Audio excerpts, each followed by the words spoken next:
자, 오늘은 사도행전 27장을 끝내고 28장 조금 더 들어가게 되는데요. 27장 이야기를 잠깐 복습을 하면 바울이 이제 이탈리아로 가는 배를 타고 로마로 가게 됩니다. 그래서 이 바울과 죄수들을 이제 이탈리아로 인도하는 총책임자가 누구라 했죠? 그 사람이 백부장, 율리오라는 사람이 이제 그 총책임자로 임명됩니다. 이 사람은 아마 하늘나라 가면 제가 볼 때는, 개인적으로 볼 때는 구원을 받고 만날 수 있을 거라는 생각이 됩니다. 아마 이 배를 타고 여행했던 모든 사람들은 아마 큰 축복을 받습니다. 굉장한 고생을 하지만 살아계신 하나님을 이 여행을 통해서 만나게 되기 때문에. 그리고 이 여행에 바울과 함께 하는 바울의 동료들이 있는데 그 사람이 바로 2절에 보면 첫 번째는 누구죠? 그 마게도니아의 데살로니가에서 바울에게 전도되었던 아리스다고라는 사람이에요. 아마 바울에게 있어서 가장 가까운 절친 중에 한 사람이 이 사람입니다. 그죠? 그리고 또 한 사람이 이 누가, 그 사도행전의 저자였던 누가라고 그랬죠. 그래서 누가는 사도 바울의 개인의 의사로, 아리스도하고는 이제 노예로, 이제 노예 한 사람과 의사 한 사람을 데려갈 수 있기 때문에 로마인들은, 로마 시민은, 그래서 이 두 사람이 함께 동행을 하게 됩니다. 그래서 이제 배가 떠나서 이제 27장 3절에 보면 처음에 들리는 곳이 바로 이제 이 시돈이라는, 가이사랴에서 출발을 해서 이 시돈이라는 항구에 잠깐 정박을 해서 하루 동안에, 그때 이제 사도 바울이 건강이 좋지 않았기 때문에 이 율리오라는 사람이 사도 바울에게 이 시돈 지역에 그리스도인이 있다는 걸 알고 가서 대접을 받고 돌아오라고 해서 하루 동안 이제 여기서 좀 지내게 됩니다. 그리고 난 다음에 배가 떠나는데 이제 원래는 이렇게 가야 되죠, 그죠? 이렇게 가야 되는데 역풍을 만나서 일로 이제 갑니다. 그래서 이 구브로 섬을 끼고 이렇게 이 사이를 지나가서 이 루기아 지방에 있는 브라시에 이제 정박을 하게 됩니다. 아, 무라시죠, 무라시. 예, 브라가 아니라. 거기서 백부장이 이제 이탈리아 해안으로 가는 좀 더 큰 배인 알렉산드리아 배를 만나서 죄수들을 다 옮겨 태웁니다. 그래서 이제 배가 이동을 하는데 이때도 또 이제 이렇게 가야 되죠. 로마로 가려고 그러면서 이렇게 가야 되는데 역풍을 또 만나요. 그래서 이렇게 이동을 해서 어디로 가는가 하면 이 그레데 섬인데 이 그레데 섬에 있는 이 미항이라는 곳에, 성경에 보면 미항이라는 곳에 이제 정박을 하게 됩니다. 배가. 근데 이제 여기서 이제 문제가 생겼습니다. 겨울이 다가오고 있는데 겨울 전에 로마로 가는 것은 포기합니다. 그래서 겨울을 이 미항에서 보낼 것인가 아니면 이제 과동하기에 이제 더 좋은, 겨울을 보내기에 더 좋은 항구로 갈 것인가를 의논하는데 이제 결정이 어떻게 나는가 하면 이 미항이 겨울을 보내기에는 불편하기 때문에 거기를 떠나서 가까운 데에 있는 이 베닉스라는 이 항구로까지 이동해서 여기서 겨울을 보내자고 이제 결론이 지어집니다. 근데 14절에 보면 항해를 시작한 지 얼마 안 돼서 아주 유명한 이제 바람이 불죠. 그 바람의 이름이 뭐죠? 예, 유라굴로라는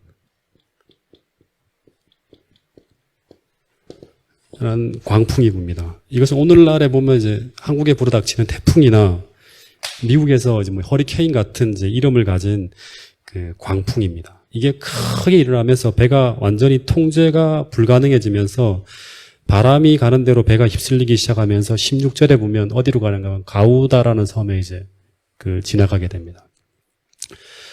그래서 선원들이 이때 이제 어떤 생각을 하는가 하면 이 배가 침몰할 경우를 대비해서 이제 구명용 보트를 끌어올리고 배가 깨어지는 것을 막기 위해서 선체 전체를 강한 줄로 동여매었다는 기록이 있습니다. 그리고 모든 짐과 장비들을 다 바다에 던져버리면서 배가 침수되는 것을 막기 위해서 최선을 다합니다. 그런데 20절에 보면 며칠이 지나는데 한 일주일, 2주일, 10일이 지나가는데도 이 망망대해를 그냥 표류하는 거예요. 그리고 해도 달도 별도 안 보여요. 그러니까 방향 자체를 이렇게 체크가 안 되는 거예요. 그러면서 사람들이 기진맥진해서 모든 것을 포기하고 절망하고 있을 그때 누가 등장하는가 하면 바울이 딱 등장해서 이런 말을 합니다. 그 전까지는 바울이 안 나타나요. 다 절망하고 있을 때 뭐라고 하는가 하면 이제 안심하라고. 바람이 여전히 불고 있고 여전히 형편이 어둡지만 너희 중에 단 한 사람도 생명에는 지장이 없고 오직 배만 희생될 뿐이라고 하면서 이제 이런 말을 하는 거예요. 근데 무엇을 근거해서 이런 말을 하는가 이제 사람들이 궁금하겠죠. 23절에 보면 나의 속한 바 나의 섬기는 하나님의 사자가 어젯밤에 내 곁에 서서 말을 하였다고 하는 거예요. 사도 바울의 신앙을 아는 사람도 많이 있었겠죠. 그죠? 그러면서 한마디를 더 하는데 우리가 반드시 한 섬에 걸려서 구조가 될 것이라는 이제 딱 예언 같은 말을 하는 거죠. 근데 이 예언 그대로 27절에 보면 열나흘째 되는 밤. 열나흘째라는 건 14일 동안 이제 바다에서 표류한 거예요. 그죠? 물 퍼내며 흔들리는 가운데서. 이 배가 미항을 떠나서 속수무책으로 떠다니다 어디로 가는가 하면 이제 멜리데라는 섬입니다. 여기까지 간 거예요. 보이죠? 그러니까 라세아 이 미항에서 출발해서 이까지가 60km 된다 그럽니다. 그러니까 하루에 58km씩 막 바람에 떠밀리면서 막 표류한 거예요. 예.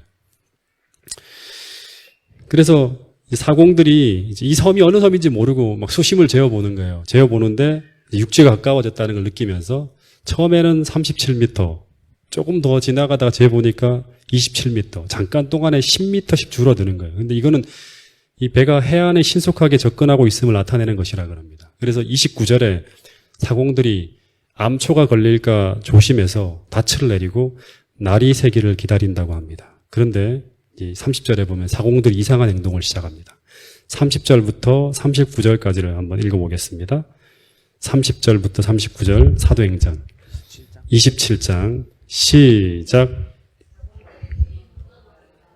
다시 우리 사도행전 27장 30절부터 39절까지 시작. 사공들이 도망하고자 하여 이물에서 닻을 내리는 채하고 거룻배를 바다에 내려놓거늘 바울이 백부장과 군인들에게 이르되 이 사람들이 배에 있지 아니하면 너희가 구원을 얻지 못하리라 하니 이에 군인들이 거룻줄을 끊어 떼어버리니라.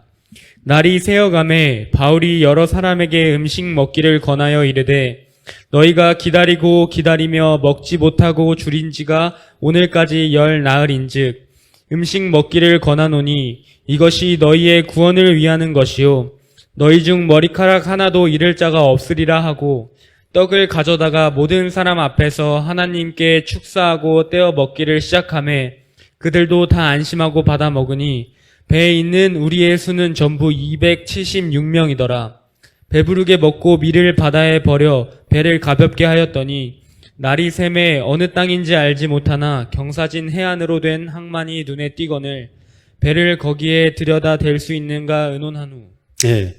이제 본문에 보면 사공들이 이제 이상한 행동을 하는데 어떤 행동을 하는가 하면 이제 누가가 가만히 보니까 이 상황을 전혀 희망이 없는 상황으로 인식하고 이제 접근에 들어가지만 이제 배가 접안할 수가 없는 거예요. 그래서 자신들의 목숨을 구하기 위해서 거룻배를 바다에 내려놓았다고 합니다. 이 거룻배라는 거는 알죠? 구명명 보트예요. 근데 이것은 다시 말하면 사공들이 배와 선객들을 포기하고 도주하려고 하는 거예요. 예. 이때 이제 이 상황이 2주 동안 거의 통제불능의 상황으로 막 배가 흔들리면서 제대로 먹지도 못하고 쉬지도 못한 상황이라서 모든 것이 절망적으로 흘러가고 있는 상황이었기 때문에 또 다 지쳐 있잖아요. 그죠? 그래서 거의 리더십이 붕괴된 상황이었을 거예요. 선원들이 무엇을 하는지 아무도 주의하는 사람이 없고 관심을 갖는 사람이 없어요. 근데 이때 누가 나서죠? 네, 바울이 나서서 되게 중요합니다. 사공들이 하고 있는 일은 지금 배를 포기하려고 하고 있다고 말한 후에 누구에게 지시하는가 하면 백부장과 군인들에게, 로마 군인들에게 지시를 합니다. 뭐라고 하는가 하면 이 사람들이 있지 아니하면, 다시 말해서 사공들이 있지 아니하면 너희가 구원을 얻지 못할 것이라고. 다시 말해서 오직 사공들이 있어야지만 배를 해안에 대어서 선객들을 살릴 수 있는 이제 그런 기술들을 가지고 있기 때문에 이들이 달아나는 것을 막아야 한다고 하는 거예요. 그래서 군인들이 어떻게 합니까? 그 거룻줄을 끊어버리고 구명용 보트를 바다에 던져버리는 거예요. 이 사도 바울의 지시를 그대로 다 따르는 거예요. 그리고 33절에 보면 날이 탁 밝았을 때 또 여기서도 백부장이 나타나는 게 아니라 백부장이 해야 될 일이거든요. 근데 바울이 말하기를 합니다. 음식을 먹으라고 하는 거예요. 음식을 다 꺼내놓고 먹으라는 거예요. 지금까지 제대로 먹지도 못한 지가 14일이나 되었다고. 14일 동안 이 막 그 음식 준비도 못하죠. 배가 막 흔들리니까 물 퍼내는데 정신이 없으니까. 그리고 먹는 사람도 없고 배멀리도 하고 막 그러기 때문에 아무도 제대로 먹지 못하니까 14일을 지나갔으니까 사람들이 굉장히 힘들 거 아니에요. 그래서 음식을 먹으라고 하는 거예요. 그러면서 음식을 다 꺼내 놓은 후에 또 하나 제가 중요하게 본 건 뭐냐 그러면 그냥 먹는 것이 아니라 어떻게 했죠? 백부장과 선장과 선원들, 죄수들이 다 합치면 290 몇 명인가요? 거의 300명 가까이 되는데 이 사람들이 신앙인이 아니에요. 신앙인이 아니죠. 그죠? 근데 사도 바울이 어떻게 하는 건 사람들을 다 모아놓고 그냥 먹지 말고 우리 하나님께 기도하자고 하면서 축사하고 그 다음에 사도 바울의 통제를 따라서 떡을 떼어 먹기 시작하는데 이상하게 모든 사람들이 거기 보면 다 안심하고란 말이에요. 희망을 잃었으면 먹는 거 다 포기하겠죠. 그죠? 밥맛도 없으니까. 근데 다 안심하고 받아 먹었다고 합니다. 그리고 난 후에 배부르게 먹고 남은 식량이 될 수 있는 밀은 다 배를 가볍게 하기 위해서 바다에 다 버립니다.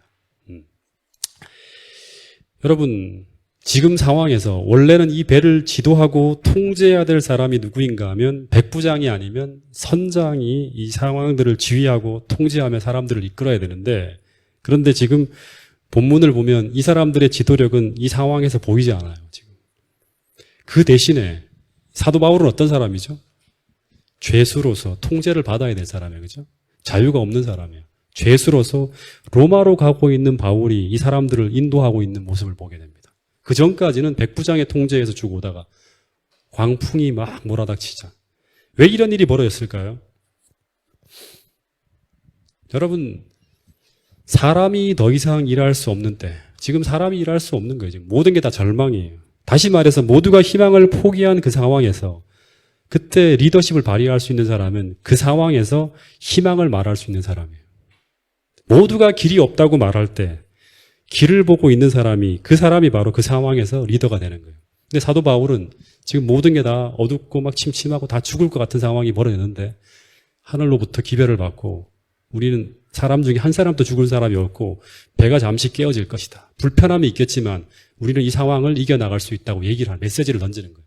그리고 그 믿음을 가지고 상황을 붙들고 나가는 거예요. 그래서 여러분 이런 절망적인 상황, 모두가 희망을 포기하는 이런 상황에서 중요한 것은 진짜 믿음이 있는 사람, 진정한 신앙인이 바로 어떤 사람인가 하면 다니엘 12장에 말하는 것처럼 그 암흑의 시간 속에서 하늘의 별처럼 빛을 발하게 된다고 하는 거예요. 이 지금 사도 바울이 암흑 속에서 별처럼 빛을 발하고 있죠. 이 모든 사람들을 지금 하나님께로 인도하는 거예요. 예. 그래서 39절에 보면 날이 밝은 후에 이제 배를 접안시키기 위해서 닷을 끊고 돛을 달고 해안을 향해 쭉 들어가는데 또다시 문제가 생깁니다. 이제 큰 문제가 생겨요. 어떤 문제가 생겼는가 하면 두 물이 합하여 흐르는 곳에서 이 소용돌이를 만나는 거예요. 배가 걸려서 고물이 이제 큰 물에 깨어져 나가기 시작한다 그럽니다. 그러니까 배가 부서지기 시작하는 거예요. 그러니까 막 아비규환이겠죠. 막 사람들이 이제 물에 빠질 수 있는 막 그런 상황이 물이 막 차들어 들어오는 거예요. 배가 막 흔들리고. 근데 이때 이제 바울에게 큰 위기가 닥쳐옵니다. 이때 죄수를 더 이상 통제할 수 없게 되자 이제 로마 군인들이 죄수가 헤엄쳐서 달아날까 하여 본문에 보면 그런 말이 나와요. 그래서 어떻게 하자 그러면 이 죄수들을 모두 죽이려고 하는 거예요. 왜냐 그러면 죄수를 놓치게 되면 죄수를 책임진 병사가 그 죄수의 목숨을 대신해야 되는 것이 당시 로마 법이었어요. 죄수가 도망가게 되면 자기가 목숨을 내놔야 될 상황이 되는 거예요. 그래서 이 군인들이 모두 죄수를 죽이려고 막 하는 거예요. 근데 이때 43절에 보면 백부장이 이제 바울을 구원하려 하여란 말이 나와요. 죄수들을 다 구원하는 게 아니에요. 바울을 구원하려 하여 이런 말을 했다고 합니다. 자, 43절, 44절 읽어보겠습니다. 사도행전 27장 43절, 44절입니다. 시작. 잠깐만요. 자, 시작. 백부장이 바울을 구원하려 하여 그들의 뜻을 막고 헤엄칠 줄 아는 사람을 명하여 물에 뛰어내려 먼저 육지에 나가게 하고 그 남은 사람들은 널조각 혹은 배 물건에 의지하여 나가게 하니 마침내 사람들이 다 상륙하여 구조되니라. 네.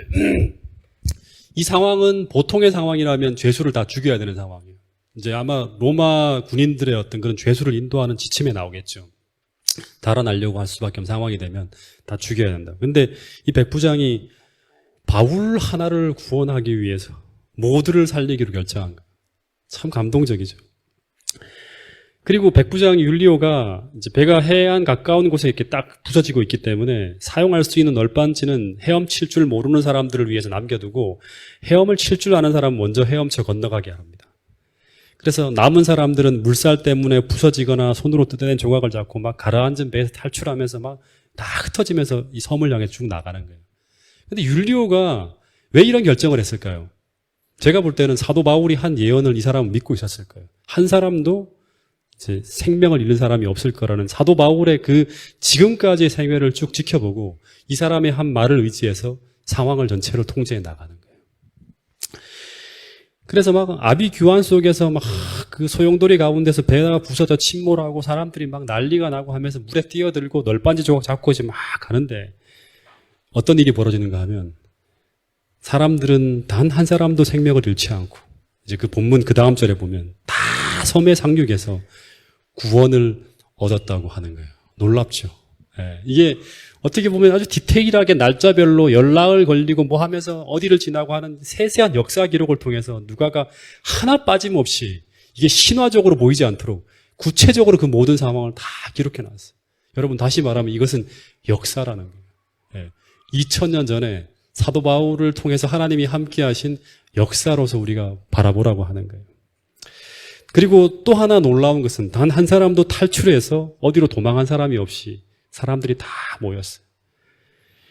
아마 모든 사람들이 말은 하지 않았지만 바울이 한 말, 무엇을 기억했을까요? 그 혼란한 가운데 바람이 막 불고 있을 때 배는 깨어지겠으나 그러나 너희 중 아무도 생명에는 손상을 입지 않겠다는 그 말이 그 말한 그대로 이루어진 것을 보면서 모든 사람들이 바울이 믿는 하나님을 깊이 생각하게 되었을 거예요. 여러분 마찬가지로 우리가 마지막 때도 유라굴라 같은 광풍이 불고 마지막 때 그 야곱의 환란이 몰아치는 그런 엄청난 태풍 속으로 들어가게 될 때 하나님이 선지자를 통해서 우리에게 주신 그 말씀 하나를 붙들고 그 광풍 속을 뚫고 지나가게 되는 일이 벌어질 거라고 합니다. 여러분 오늘도 이런 믿음을 가지고 우리가 마지막 시대를 살아가야 한다는 사실을 잊지 않고 하나님 말씀을 붙들고 살아가는 여러분과 제가 될 수 있기를 간절히 바라겠습니다. 그러면서 이 사람들이 이렇게 자신이 살아난 것은 바울이 믿는 그 하나님 때문일 거라고 다들 아마 생각을 했을 거예요. 근데 여러분 한 번만 좀 더 지난 시간 말씀드린 걸 생각해 보면 사도행적을 보면 바울은 이 폭풍이 휘몰아치고 있을 때 뭘 했죠? 바울의 이야기가 안 나오잖아요. 근데 사도행적에 보면 나와요. 바울이 등장한 것은 이제 거의 폭풍이 마지막 마무리를 해갈 때 그때 나오지만 그 전에 뭘 했을까요? 바울도 아마 물을 막 퍼내고 있었겠죠. 근데 그 순간에도 그가 그 어지러운 환경 속에 매몰되지 않고 뭘 했는가 하면 하나님께 기도했다 그럽니다. 근데 어떤 기도를 했는가 하면 하나님 저를 살려주실 거죠. 로마로 가야 됩니다. 이런 기도를 한 게 아니라 자기는 죽지 않을 것이라는 걸 믿고 있었대요. 왜냐 그러면 그 옥중에서 하나님께서 주신 약속의 말씀이 있기 때문에. 근데 무엇을 위해 기도했는가 하면 이 배에 타고 있는 이 모든 사람들이 여기서 죽으면 다 끝나는 거잖아요. 그죠? 이 생명을 지켜주시고 그리고 이 사람들이 하나님을 만날 수 있게 해달라고 이들의 구원을 위해서 간절히 기도했다고 합니다.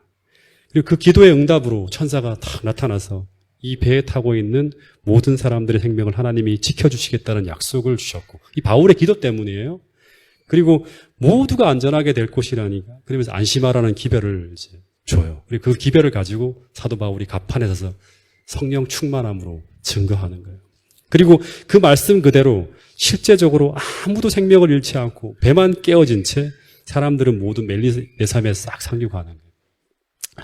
여러분 마찬가지로 오늘 우리 주위에 우리와 함께하고 있는 내게 속해 있는 가족과 이웃들의 구원을 위해서 그리고 그들의 축복을 위해서 오늘 우리도 바울처럼 이렇게 기도하는 사람이 될 수 있기를 간절히 바라겠습니다. 여러분 그리스도인은 내가 속해 있는 공동체가 내 한 사람으로 인해서 내 한 사람 때문에 그 모든 이웃과 가족과 공동체가 축복이 되는 그런 사람이 바로 진실한 그리스도인이라는 사실을 잊지 않게 되기를 간절히 바라겠습니다. 사도행전 창세기 39장 5절 말씀을 한번 보세요. 제가 이 사도 바울의 모습을 보면서 바로 같이 이렇게 겹쳐서 떠오른 사람이 요셉이라는 사람이에요. 창세기 39장 5절입니다. 시작. 그가 요셉에게 자기의 집과 그의 모든 소유물을 주관하게 한 때부터 여호와께서 요셉을 위하여 그 애굽 사람의 집에 복을 내리심으로 여호와의 복이 그의 집과 밭에 있는 모든 소유에 미친지라. 예, 그는 누구예요? 그는 누구예요?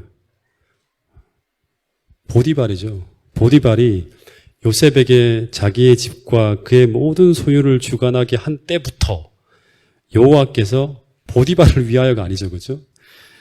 요셉이 거기 속해 있기 때문에 요셉 한 사람을 위해서 그 애굽 사람의 집에 복을 내리심으로 여호와의 복이 그 집과 밭에 있는 모든 소유에 다 미쳤다라고. 여러분, 사도 바울 한 사람을 위해서, 사도 바울의 그 기도와 사도 바울을 한 사람을 위해서 하나님께서 그 배 타고 있는 모든 사람들이 하나님을 아는 축복을 얻게 되고 모든 사람들이 생명을 보존받고 하는 이런 일들이 벌어지는 거예요. 여러분, 오늘 우리가 진실하게 하나님과 교통하는 사람이라 그러면 내 한 사람 주위에 하나님께서 100명, 200명의 사람을 붙여주신다는 말씀은 바로 이런 어떤 그 상황에 해당된다고 저는 생각합니다. 여러분, 오늘 우리 모두가 바울처럼 그런 선교사 정신과 내와 함께 있는 사람들이 내가 축복을 받는 게 아니라 이 사람들이 복을 받아야 되기 때문에 우리가 그런 이타적인 마음으로 우리 공동체를 위해서 나와 함께 있는 사람들을 위해서 복을 빌 수 있는 그런 신앙인이 될 수 있기를 간절히 바라겠습니다. 그리고 마지막 28장에 이제 사람들이 한 사람도 남김없이 모두 구조되어 섬으로 올라왔는데 이제 구조된 후에 이 섬이 무슨 섬이다? 이제 이 멜리데 섬이라는 걸 알게 돼요. 아, 이제 곧 로마가 가까운 곳에 들어왔구나 하는 생각을 하게 됩니다. 그런데 2절에 보면 이제 비가 막 와요. 그리고 날이 참해합니다. 날이 차다는 건 이제 가을이 지나서 겨울로 들어가고 있는 계절에 있기 때문에 굉장히 추웠을 거예요. 근데 이 사람들이 지금 어떤 상황이에요? 배를 잃었죠. 음식이 있습니까? 없습니까? 음식은 다 바다에 버렸다고 우리 알고 있죠. 섬에 상륙했었는데 먹을 것이 하나도 없는 거예요. 이때부터는 어떤 일이 벌어져야 되는가 하면 기적이 일어나야지만 살 수 있는 상황이에요. 여러분, 하나님의 백성들은 먹을 것이 떨어지고 어떤 도움이 받을 수 없는 그런 환경 속에 들어간다 하더라도 믿음을 잃지 않아요. 그죠? 약속이 있기 때문에. 그래서 광야에 마치 서 있는 이스라엘 백성들처럼 사도 바울이 이제 이 사람들을 이끌고 다 살려고 왔죠. 여기서 다 죽을 수밖에 없는 상황이 될 수도 있는 그런 상황이에요. 근데 이때 놀라운 것은 그 원주민들이 이제 등장합니다. 토인이라고 어떤 번역에는 기록되어 있는데 이 사람들을 경계하고 적대시하는 것이 아니라 이들을 동정해서 어떻게 합니까? 춥잖아요. 그죠? 막 물에 다 젖어 있잖아요. 불을 피워서 이 사람들을 다 영접했다고 하는 기사가 나옵니다. 여러분, 이것은 누가가 어떤 마음으로 썼는가 하면 이것은 우연이 아니라 하나님의 돌보심의 첫 번째 기적으로 누가가 기술하고 있다고 저는 생각을 합니다. 그래서 어떻게 해석을 해야 되는가? 하나님께서 미리 이 원주민들의 마음의 역사에서 다 죄수잖아요. 그죠? 죄수들인데 이 사람들을 도우라고 돕도록 허락한 거예요. 붙잡아 놓고 막 강탈하고 하는 게 아니라 도우라고 이 도울 수 있는 마음을 허락하신 거예요. 그리고 또 한 번, 두 번째 큰 기적이 벌어지는데 28장 3절부터 6절 여기까지만 오늘 공부를 할게요. 28장 3절부터 6절까지의 말씀을 같이 읽어보겠습니다. 시작. 바울이 나무 한 묶음을 거두어 불에 넣으니 뜨거움으로 말미암아 독사가 나와 그 손을 물고 있는지라. 원수민들이 이를 짐승의 그 손에 매달려 있음을 보고 서로 말하되 진실로 이 사람은 살인한 자로다. 바다에서는 구조를 받았으나 공의가 그를 살지 못하게 함이로다 하더니 바울이 그 짐승을 불에 떨어버림에 조금도 상함이 없더라. 예, 6절 읽어보겠습니다. 시작. 그들은 그가 붙든지 혹은 갑자기 쓰러져 죽을 줄로 기다렸다가 오래 기다려도 그에게 아무 이상이 없음을 보고 돌이켜 생각하여 말하되 그를 신이라 하더라. 예, 놀라운 일이 벌어졌죠.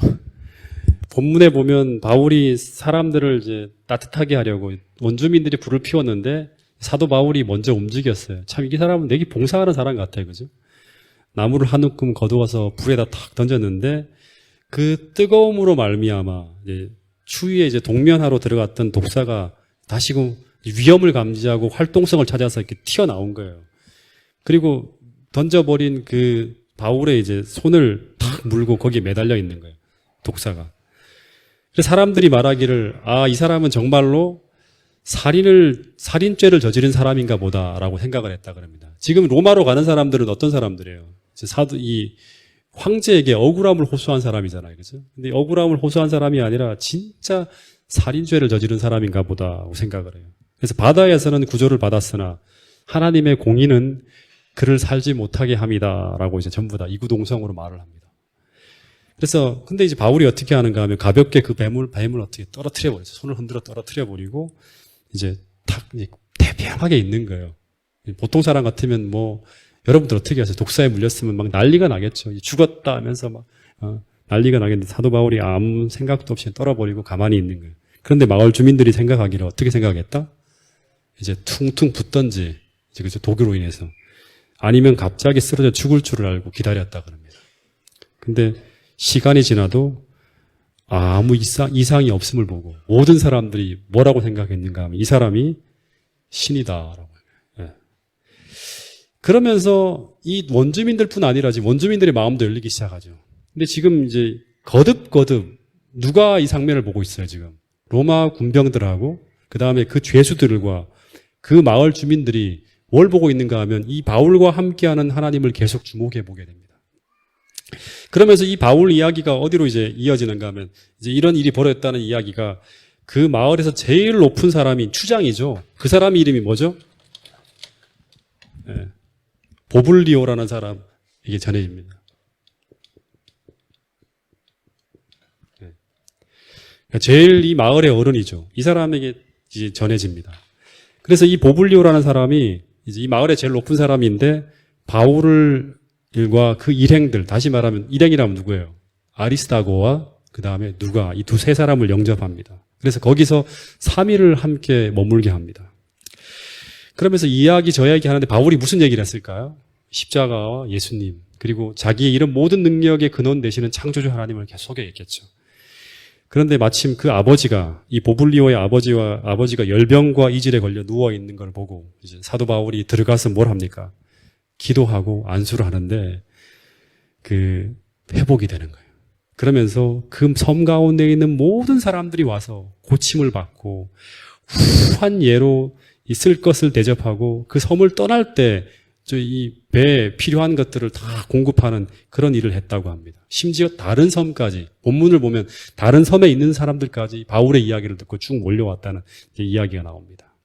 근데 이 섬에서 벌어진 이런 일들, 환자를 고치고 하는 이런 모든 일들은 바울이 루스드라와 에베소, 빌립보 이런 데서 했던 동일한 성령의 능력이 여기서도 나타난 거예요. 여러분, 우리가 주목해야 될 게 뭔가 하면 지금 바울은 어떤 상황이죠? 나는 자유로운 몸이 되어서 하나님의 복음을 전해야 되는데 내가 이 죄수로 계속 매인 몸으로 지금 이런 상황에 있기 때문에 선교적인 역할을 할 수 없는 그런 열악한 환경이라고 생각할 수 있었을지 몰라요.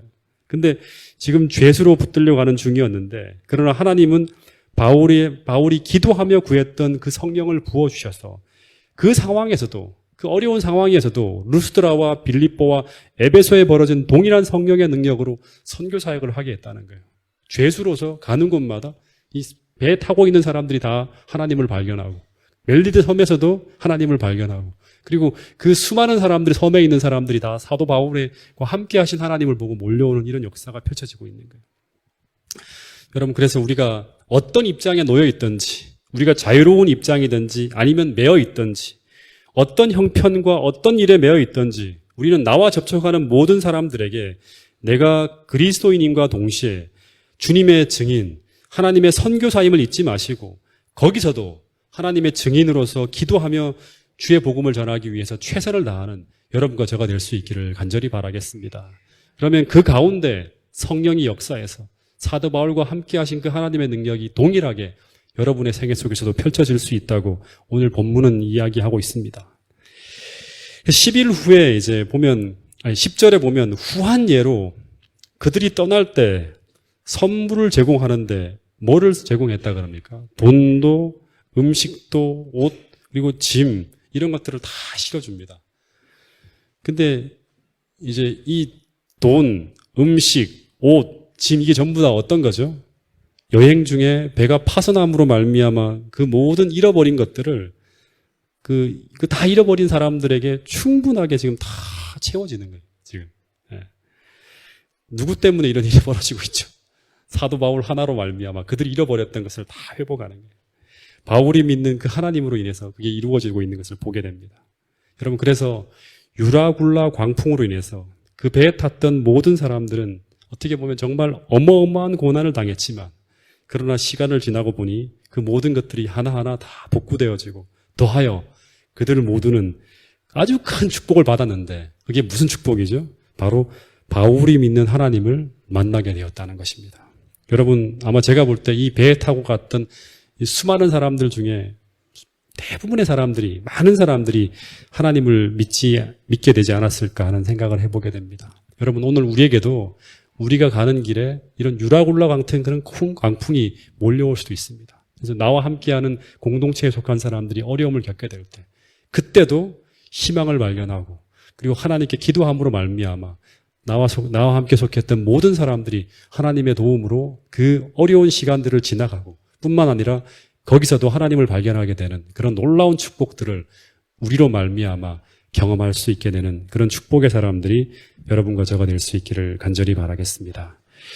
다음 11절부터 시작해서 이제 마지막 로마에서 벌어지는 그 짧은 이야기들은 다음 주 화요일 날 이어서 또 나누도록 하겠습니다.